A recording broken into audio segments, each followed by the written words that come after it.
समर्पयामि शुद्धोदकेन स्नपयिष्ये ॐ सद्यो जातं प्रपद्यामि सद्यो जाताय वै नमो नमः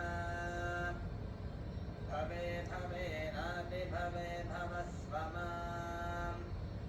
भवोद्भवाय नमः शुद्धोदकस्नानं समर्पयामि अथ दधिस्नानम् ॐ दधिग्राम्नो अकालिशं जिष्णोरश्वस्य आदिनः सुरभिनो मुखाकरप्रणआयुगुंसितारिषत् दधिस्नानं समर्पयामि अथ शुद्धोदकस्नानं